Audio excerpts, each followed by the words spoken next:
Good morning and welcome back. I feel like I have not been with all of you for a couple of weeks. We showed a couple of tape shows over the last couple of weeks, but it is good to be back live. Good morning. Welcome to JA's Recipe for Success. I'm your host, Lori Salarulo, the President and CEO of Junior Achievement of South Florida. You know, we started this show so that we could feature entrepreneurs, business leaders, community leaders, and really learn the secret ingredients, right, to their success. What makes up their recipe? And so I hope that you have enjoyed really learning about some of our past guests. We also do this so that all of our students have an opportunity to be inspired and motivated by these leaders. I know I have. And so I hope that for all of you, it has done the same. If you've missed any of our past episodes, you can absolutely go back and check them out on our website, jasouthflorida.org. You know, sometimes we feature different special months: Entrepreneurship Month, Financial Literacy Month, Black American Month, Women's Month. We did some special shows for all of those months. Well, this is not a special month, but we are always intrigued and inspired to have entrepreneurs with us. And so today's guest absolutely will not disappoint. He is on, I think he called it his second act. I don't know, reading his bio, I would think maybe it's his third, but has transitioned and reinvented himself as an entrepreneur, a business attorney, a strategist, and a minister. So lots of different aspects and lots of different sides to the prism of Mr. Wayne Gill from Sharon Gill International. And so I want to welcome you this morning, Mr. Gill. Hey, thank you, Lori. So good to be on your show. Awesome to be with the Junior Achievement family. Well, you are part of our family.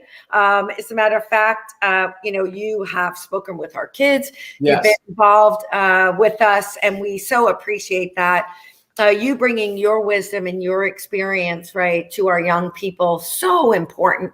And if nothing else, if we can encourage everyone to do that, right, because we have to invest in the future. And I know you believe in that. Yes, absolutely. Absolutely. Love what you guys do. Yeah. So I want our guests to hear a little bit about your story because, right, it has been a journey with different paths that you've taken. Yeah. You know, one path has led you to another. And so I always love that. I mean, I think we all have that kind of a story. Talk a little bit about the beginning, right? How did you start out? And then kind of a little bit, a story or so that got you to that turning point or that transition. Yeah. And feel free to jump in at any point, Lori, because as a lawyer and a minister, we can go on and on. So but I'll try and keep it brief. Yeah, feel free to cut me off at any point. But my story really begins with my grandparents. My grandparents were merchants. They were business people, and they ran several businesses, one main business being a small market in their hometown. And from there, they did other things that served the community as well. And they were like pillars in that community. And I grew up as a little boy watching them work, watching them connect with people, watching them build their businesses and also serving at the same time and having a big heart for the community. And that had a tremendous impact on me. In fact, when I was probably around 5 years old, my granddad used to take me around to do some of his chores and to meet with some of his vendors and whatnot. And I remember one time we went to go to a business meeting and I was just tailing along with him. And we got back to his car and I was just like, yapping away at the mouth. And he turns to me and says, you have an opinion about everything. I think you ought to become my lawyer. And at that point, I was maybe 5 years old. I had no clue what being a lawyer meant, but I was like, okay, I'm going to take your challenge. And I decided in that moment that I was going to become my granddad's lawyer. And that was the seed that was planted in my heart about becoming a lawyer. And so over time, I kind of watched my grandparents watch their business practices. And I loved the business side of it, but that germ that was put inside me to become the lawyer never left. And so interestingly enough, throughout my path as a young person coming up, for a minute there, I wanted to be the right fielder for the New York Yankees, but that didn't work out. So the law thing never ever left me. But I'm not shocked that after going through many different things, which I really recommend for your students to try different things, because I think that was one of the secret ingredients to my success. Was I was a person who was unafraid to try different things. So I tried things to eliminate what I liked and what I didn't like. And even within the world of law, coming up as a student, I interned, I did different things to test out different areas of the law to see what I would really like. And it was no shock to me that at the end I became a business lawyer, right? So it was putting together kind of that what was planted in me, and also my love of business. And so that's kind of how I got out the gates and got started. And eventually went to law school, graduated, came to Palm Beach County, and began working for a large law firm there in Palm Beach. And that's where I began my legal career. Well, and so I love that, because really, when I listen to the story of your grandparents, I think that, sometimes we are fortunate, and some of our children are fortunate to have families, right, with mentors. Yes. And examples like your grandparents, and some are not, right? Yes. And so I think that is one of the things that I love about our business, right? Junior Achievement and what we do. And now I know what you're doing too, some of what you're doing. If kids don't have those mentors, right? How do we introduce them? How do we expose them? How do we fill their hearts, as you said, right? Yes. And plant those seeds. And so having mentors, whether it's family, friends, right, through organizations like JA or Handy or Boys and Girls Club or wherever, so important to our development as young people, I think. And so that's really critical, I think, what you just talked about. Yeah, I agree. Yeah, and I know, so you went to a law firm, but there was that other part of what you saw with your grandparents, which was that entrepreneurial spirit. Yes. Right? And so, as you said, and then of course the community spirit, which we'll get to as well. But talk a little bit about, because then I think from going to being in a law firm, you actually then went to start your own law firm. Am I correct? You're correct. Exactly. And I think that's a huge point to hit on, Lori, and I always do, because that thing of self-awareness is really important. And a lot of times, whether in the family or in society or wherever, even sometimes teachers do this. And I love teachers and what they stand for and what they do. But we have to be careful that we don't try and, make our students into something that they're not, or push them into a direction, because that's what we'd like. It's far better when we can spot up and look for that genius or that thing, that desire that's in them, and then help them to bring that out. And so, again, with myself, I wasn't shocked that after a while, after being with the big firm, which was a great firm, a great opportunity, I had great mentors there and a wonderful experience. But inside of me was that seed had already been planted of also the entrepreneurial spirit. And it's kind of interesting. I remember I was having this conversation when I was still at that firm with one of the partners. He wasn't a partner at the time, but he was on that track. And we were just chit-chatting, like after work, one evening, sitting around and talking about the day and cases and whatnot. And I remember him saying, "Man, I just love it here. This is just a great place. We have all the resources. We have all the staff. If I need something done, it gets done. We have a network." And, I could never go out there like some guys and hang a shingle and work for myself. I would hate it. It's just not for me. And at that time, I just got to say, yeah, I see what you're saying. I mean, I see, this is a great firm and there's so much resources and so forth here. But I knew in my heart, even then, I was like, I feel a little differently about that. Like, I know in my heart, I am that guy that will probably go and hang a shingle one day. Like that, to me, that's an exciting vision, right? To him, it was not. And so I think that's the key. He wasn't right and I'm wrong, or I was right because I'm an entrepreneur and he's wrong because he was a company guy. I think you just need to know who you are, right? And our mentors and our families and those people around us need to give us the space, right, to be who we are. And so eventually, after a few years, I did go and hang that shingle, and we remained friends. And he referred me cases, and he helped me, and he was a mentor. Anyway, even as I was on the outside of the firm, but that's because I was able to be true to myself. So I just want to encourage your audience at whatever age, that even if you're my age, I'm in my mid-50s at this point, but whatever age you're at, it's never too late to be true to yourself. Yeah, no, I can't agree with you more. And I love that. I think sometimes you're right. And I think, I'm not sure why, but it seems like I remember when I went to school, I was not asked in middle school to figure out what I wanted to be. I had no clue. I didn't have a clue when I was in college what I wanted to be. Right. I knew what I loved doing through working and through experiences that I had. I knew, as you said, myself, I knew what I loved, what made me tick, but I had no idea of what those opportunities were, right? That I could use those skills and use my passion.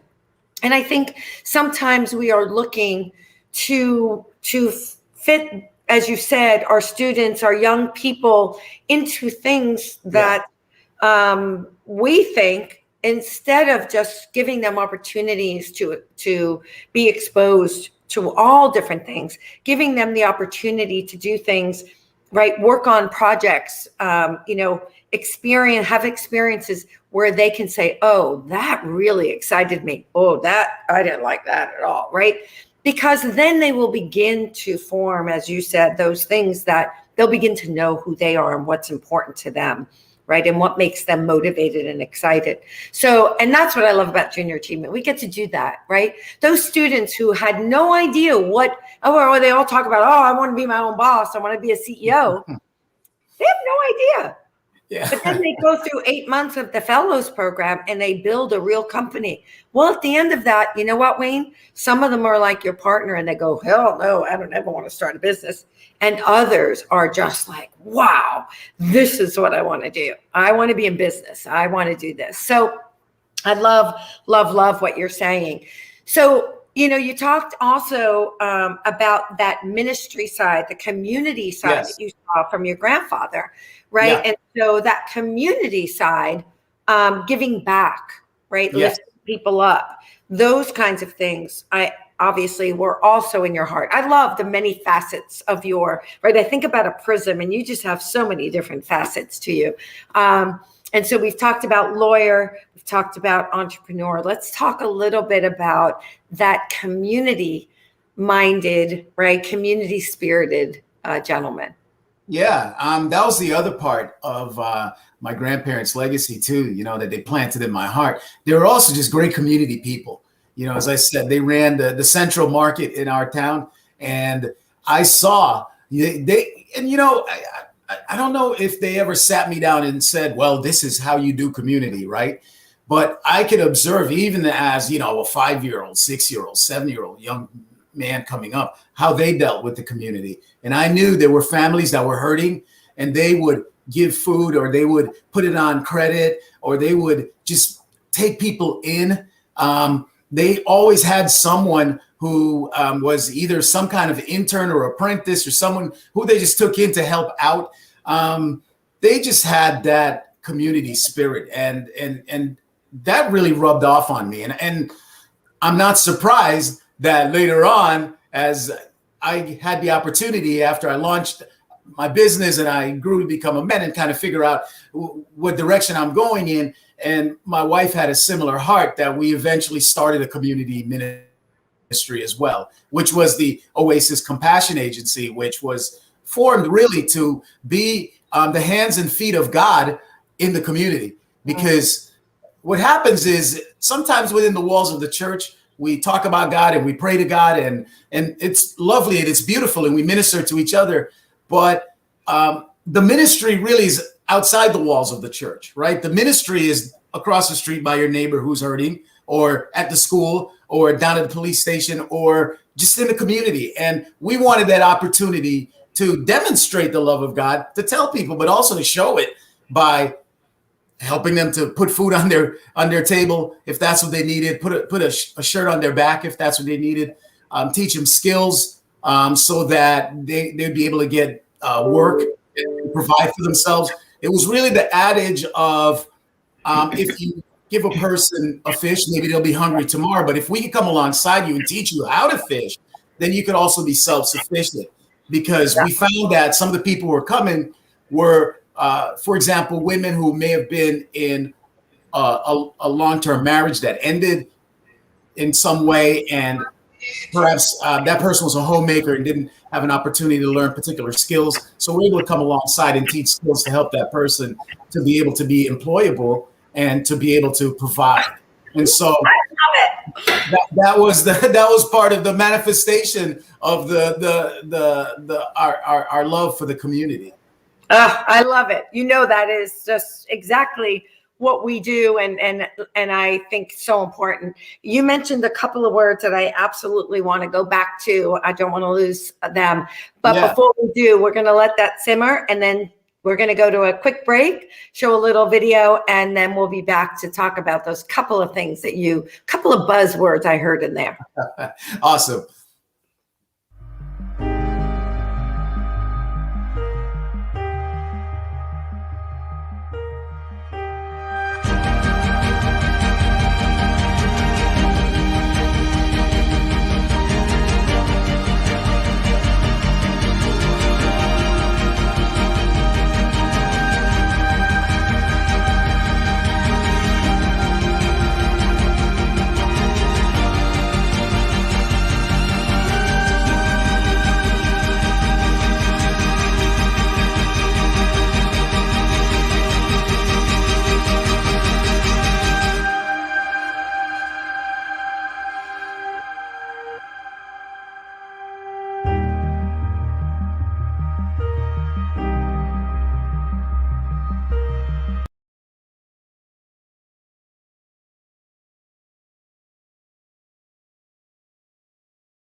Typically we show a video about our students and stuff, but this month and over all of June, we really wanted to say thank you to our teachers. And so that's why today we use that video, that little tribute.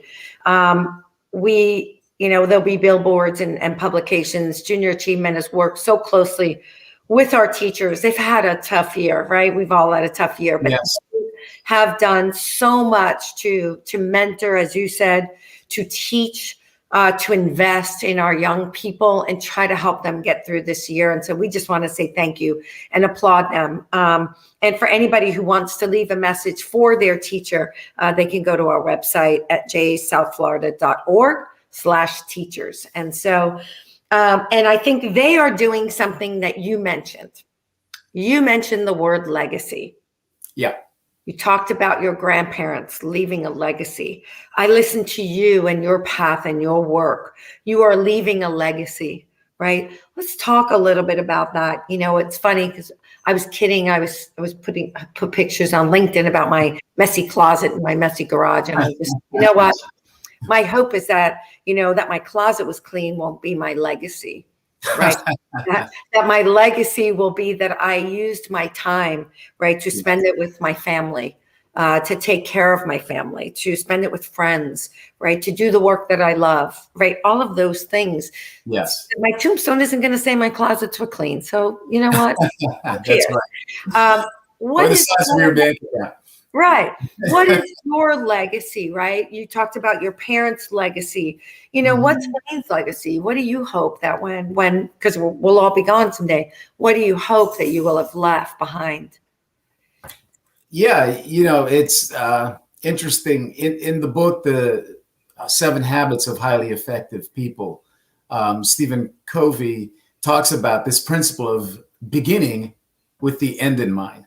And I read that book several decades ago. I just love books. We're talking about teachers and students and so forth. And I just think there's so much wisdom to be found in books. and he raised that principle of beginning with the end in mind. And he talked about imagining yourself, and anyone could do this. That's what's lovely. Whether you're a child or, again, you're my age or older, anyone could do this. So imagine yourself, you're at a funeral and you come to the funeral home. You walk in and everyone's seated, and you go down the middle of the aisle at the funeral home, and there's the casket. And when you walk up to the casket, you look in the casket and it's you. It's actually your funeral, right? Mm-hmm. What are the people saying? Right. And so whatever you would want them to say, you need to be that now. So if you want your legacy to be, well, there lies Wayne Gill. He truly loved people. Well, you got to start loving people now, right? There lies Wayne Gill. He really helped students become all that they could be. Well, you better start helping at least one student right now. So whatever it is that you want to be said of you, whatever you want that legacy to be, you got to start doing it right now. And I'm thankful that that principle in different ways, as I said, transmitted from my grandparents and even teachers I've had and mentors I've had, was planted in me early, but I understood that what I do today is what's going to make my legacy. And so the moment we went on our own as our own business and was able to kind of direct what we were doing, we began investing right away in the community before there was an Oasis. 10 years before Oasis, or even before that, my wife and I had decided to put together a scholarship to help African-American and other disadvantaged kids in elementary school. And we began giving money and also helping those students come to our law firm and intern and help them with references and help them go to their next level. And at one point, we even formed a mission church in the community. And at that mission church, it was interesting because most of the people who came were all middle school and high school students. And so we had years of investing in those kids' lives. We're still investing in their lives now. They're grown young men and women out of college and onto their next pursuits. But all of that began years ago. And so I would just encourage anyone listening, sometimes when we see a Lori Salarulo or Wayne Gill, we're like intimidated, like, oh, look at these people. They're doing so much and they're so engaged and they're trying to leave a legacy. And we may be intimidated by that, right? But I would say whoever you are, don't look at Wayne Gill or Lori Salarulo or the other person. It just takes one thing. It takes one person that you can affect. It takes one act of kindness to start. The Bible says, don't despise the day of small things, right? And we tend to really sometimes look down on small things and we think of the big thing, the huge thing. But if you just would begin small, that's how the legacy begins. And you could start right now, right here, today. There's so many needs. There's so many places that you can donate. And when I say donate, I don't mean just money, but donate your time, donate your expertise, your skills to help your community. That was one of the beautiful things about Oasis. We had people doing all of that. They donated money, but they donated skills. They donated equipment. They donated clothing. They donated food. They donated their time. They donated whatever they had to make the community a better place for all of us. And so that would be my take on that. Your legacy starts now, and it starts small. Don't wait. I love that. Your legacy starts now. I love it. Love it. I always, I love because in every show, there's something, right, that someone says, a one-liner that I always walk away with, right? And today, that is the line, obviously, that I'm going to walk away with. There's so many ingredients that are here in here that we've already talked about. And you're doing now today, I want you to talk, if you could, for a minute or so about the work that you're doing at Sharon Gill International, that you and Sharon are doing. Yes. Specifically, tell us a little bit more about what you're doing. I believe it's around coaching and mentoring and all of it, growing leaders, right? Which is what we're doing. I think you're doing it more with adults, I may be wrong. Share a little bit about that work. Yeah, you're right on point, Lori. Again, it's interesting how, your life leaves clues. And so all along I was saying, my grandfather spoke into my life. So, I wasn't surprised that I went in the route that I went. And then when I went that route, I wasn't surprised, that other things happened. And at Sharon Gill International, we are helping to create the next generation of leaders. We believe we want to raise up leaders for the 21st century, which may look a little different than leaders of the past. The real bedrock principles don't change that much, but we have really challenging times right now. And so we're trying to raise up leaders who are empathetic, who are not top down, who want to also change the community, who want to use their resources, want to use their influence to really make a difference in the community, not to just make a commercial, or not just to say, we support this, but that are actually invigorating their staff and the people who they influence to make a change. And so we are attempting to raise up that next level of leaders. And we're also working with purpose-centered organizations, whether in the nonprofit space, like a Junior Achievement, or businesses whose owners and whose principals have a purpose-centered heart. They want to do something merely beyond the bottom line. Sure, it's a business, and a business is defined as an organization or an organism that makes profit. So we understand that we have to make profit, but where profit is not the only thing or the central thing, where with that profit, they are looking to make a difference. And so we have clients in many different industries. Some of them are in the mental health space. Some of them are trying to solve problems like drug addiction. Some of them are in the e-gaming space, which is becoming bigger and bigger. And particularly the teachers and students are trying to figure out, how do we redeem this space and not look at it as like, this is just one huge distraction for kids, but how can we deepen the educational experience and translate that well. And so we're working with companies like that. So we're really just kind of translating what we've been doing in the Oasis realm, which was a brick and mortar business of, we're going to give you food and we're going to put clothes on your back and we're going to give you the job training and so forth, to more of an online coaching experience where we are raising up leaders and enabling these purpose-centered owners and businesses to really follow that mission-driven heart to really make a difference in the community. And so it's our passion. We love doing it. We love the people we're working with. We love our clients. And, again, this being the second act or maybe the third, we're just looking for, what the future has for us on this path. Yeah, sounds like a third or fourth to me, but you mentioned something. You said leaders of the future. Yes. You could name 2 or 3 traits, right? Skills that you think leaders of the future, because I agree with you. I think, my days of coming up in management are so different than what they are today. And often it's so interesting. I hear business leaders say, oh, these young people, and they, I'm kind of like, you want to change their mindset. But the truth is, right, they are who they are, just like we were, right? Back then, we learned to do things a certain way. They've grown up to understand and to be do things in a different way. Maybe we need to change our mindset, right? And understand that, things are not the way they were before, and that we can't lead that way. So what's one or two, mention a couple of really important things, because I'm always intrigued by that, right? Yeah. Well, it's interesting. Sharon and I run a page on LinkedIn called Purpose-Centered Leadership.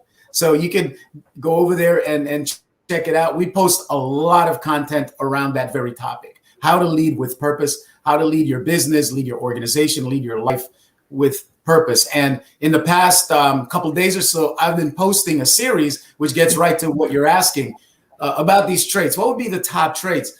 One of the ones I would say, which maybe particularly as a young person, you wouldn't think of it, and it's humility, right? So tend to think of humility as being sort of like a weakness, like, well, you're humble, and so you just kind of bow and let people walk over you and so forth.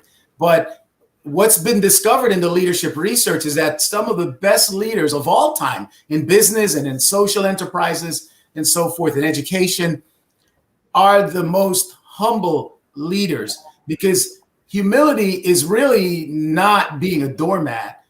Humility is having the ability to listen to other people, hear other viewpoints, take in other people's input, and to be able to use it and respect it, and to make the whole greater than the one leader. And I think typically that's what we see, right? That there's a leader and it's about them. It's about that leader, and they're charismatic and they're bold and they do this and they do that. But the humble leader is the one who will bring in all perspectives and will be able to benefit from the ability of everyone to be able to share. Because the truth of the matter is, you can learn from everyone, right? It's not just the CEO. It's the person who comes to maybe clean up the office that you can learn from as well. We've all got something to share. And so I would say that ability, right, to be humble and to listen and to hear and to take in the viewpoints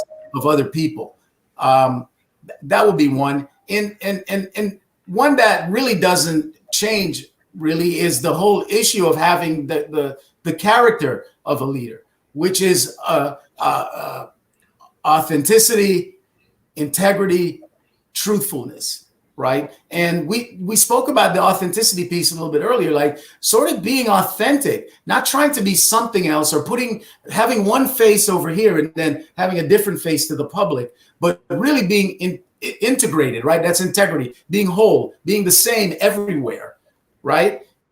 And I think that's really needed in our leadership these days, because we see some of that there's one thing gets said maybe in the boardroom and something else gets said out in the public. We need to bring those things into integrity. Yeah, so important. One of our viewers, Ralph Campbell, who's a good friend of mine, says maybe we need to change our mindsets as adults, right? And that's exactly what I was getting at before. So thank you, Ralph, for that comment. And that's exactly what I'm saying. Yeah, we need to open our minds, right, to new ways and different ways of doing things, to allowing others to have input, right? Allowing them to be creative, empowering them. So I think so often we think we know the way, right? And by the way, I've had to learn these things myself. And I'd like to say that because I've been open to changing my mindset, that it's made me a better leader, right? And a better person. Not perfect. Never will I be perfect, but it has certainly made me a better person and a better leader by being open to the new ways, right, of working with people. And, I remember when I was back then, I remember feeling the same way. Like, I never have a seat at the table. I never have a voice.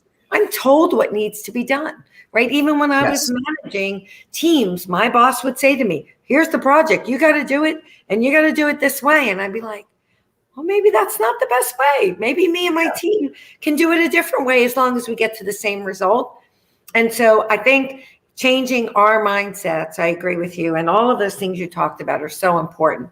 I'm going to read back some of your ingredients because they are just amazing. And then I'm going to ask you for your main ingredient, which might be in this mix, or it might be something different. So you talked about having examples, right? People who plant those seeds, so important in your life. You talked about trying different things, not to be afraid to try new things, figuring out what you like and what you don't like. Who are you, right? And figuring out who you are, that self-awareness that you talked about, knowing your vision and knowing who you are and being true to yourself. Talked a lot about that community-minded piece, giving back, investing in others. You talked a lot about that, Wayne. And I love that. I think it's so important. And you didn't say this word, but you obviously referenced scripture and all of that, talked about your ministry, faith, right? Very important, your faith, your belief. So important for us. Reading and learning and growing, right? And building your knowledge base and your wisdom you talked about. Thinking about, I love this, thinking about your legacy, right, starts now, and living your legacy starts now. So figuring out what you want those people at the funeral to say, living it now, like you said, as you said, taking small steps. I laugh because I looked at my closet and garage and I went, oh my gosh, this is overwhelming. And, I just said, okay, I need to break it down one section at a time. Yeah, that's right. And so taking those small steps, right, having those small successes and wins will lead you to the bigger win, right, and the bigger vision that you're looking to accomplish. You talked about life leaving clues and following those clues, listening to the clues, leading with purpose. You talked a lot about that. Humility, authenticity. Amazing. It is no wonder that you are the success and that you have had the impact on people's lives that you have had. So of all of those things, or maybe something you did not mention, what is Wayne Gill's main ingredient to success? I would say you mentioned it several times, because I guess I mentioned it several times, and it would be authenticity. To thyself be true, be you. There's only one you. The Bible says we're fearfully and wonderfully made, uniquely made. There'll never be another you. And so you're the best at you. And it breaks my heart sometimes when I see so many people trying to be someone else, right? And they're already taken. There's only one you. And so that's the thing. However imperfectly you do it, or however imperfectly the road may be that gets you there, I think that's the goal, just to be authentically you, to bring your gifts, your talents, your contribution out of you, out of your head, out of a book, out of wherever it is, and into the world where it can actually change lives and make a difference. And so I think that's my secret sauce. I'm always seeking really hard to just to be me, to be my authentic self, to complete the mission that I feel that God is saying to me in that moment, or in that time, or in that period. And another thing I'd say about that too, though, is to know that can change. That we're not just pinned down to be one thing in any given season. That as long as you keep listening, you can follow those clues and you can change, and it does change over time. But ultimately, though, it needs to be authentically you. Oh, I love it. I just posted on when I was posting about the closet stuff, and there was a quote by Kerry Washington, who I love, from that series, Scandal. Sure. I don't have to be perfect. All I have to do is show up and enjoy the messy, imperfect, and beautiful journey of my life. And that's what it sounds like you're doing. Exactly. So I love it. Not a straight line for sure, but it's fun. Right? That is for sure. Thank you for showing up this morning. Thank you for showing up in so many people's lives, right? It is just truly, I'm so glad. On one hand, I love social media because I met someone like you and have made some wonderful connections and friends and people that I know that I could pick up the phone, right? Or nowadays virtual phone, and just talk to and get advice and guidance and all of that. So thank you for that. Thank you for your friendship and the opportunity to get to know you better this morning. Thank you so much as well. It's been amazing being on the show, and just keep doing what you're doing. You're right. The children are our future. So we invest today in tomorrow. I love that. Yeah, absolutely. Well, thank you, Mr. Gill. And thank you to all of you who are watching. We so appreciate you. Join us on next Thursday for our next episode of JA's Recipe for Sex. Recipe for Success. I think that came out wrong, didn't it? Anyway, let's get cooking. That's that imperfect part again, right? That's that imperfect part. Yeah, but that was a fun blooper. Anyway, have a great day, everyone. Let's get cooking. Thank you again, Wayne. All right, God bless. Take care, everyone. Bye-bye.